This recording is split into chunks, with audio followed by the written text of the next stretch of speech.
North Korea is now reporting more than 260,000 people have suspected COVID-19.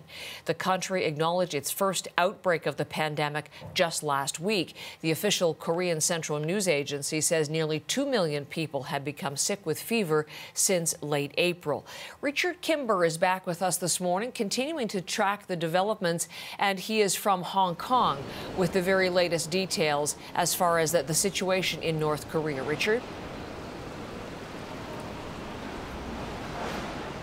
Yes, so I've been talking to health experts here who have spent time in North Korea in hospitals there. They say even the very best hospitals in the capital city, Pyongyang, are still basic by Canadian standards, and they're concerned that this lack of medical infrastructure and an overall lack of understanding, really, about the coronavirus and how it spreads is likely to cause major problems for North Korea in the next few months. They're also worried that there's a huge underreporting of potential cases due to a simple lack of basic public understanding about COVID-19, because that's generally been repressed in state media and really described as being a foreign illness that North Koreans don't have to worry about because of the effective leadership of the North Korean authorities. This is therefore something that there's a huge amount of concern about, and the fact that the 25 million residents of North Korea have not been vaccinated because North Korea has consistently rejected international offers of help over the past 2 years of the pandemic certainly puts the country at risk. And on top of that, there are concerns that even if vaccines and appropriate medical supplies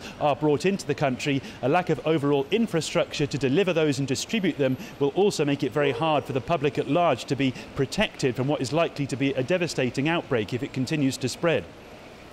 Richard, North Korea is reportedly looking to China in terms of following its COVID plan. What are we hearing from Kim Jong-un?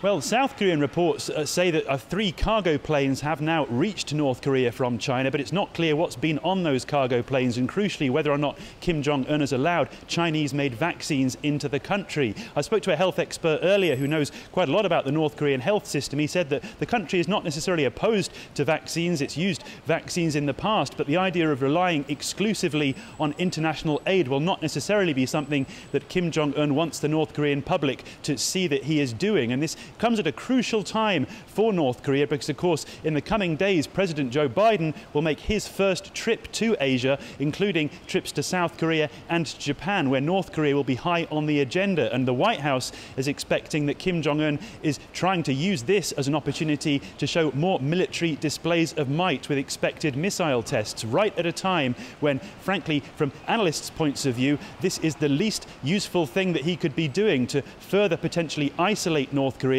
at a time when it may end up in the next few months becoming increasingly reliant on international aid and ultimately on international sympathy. Richard, thank you very much. Richard Kimber is in Hong Kong this morning.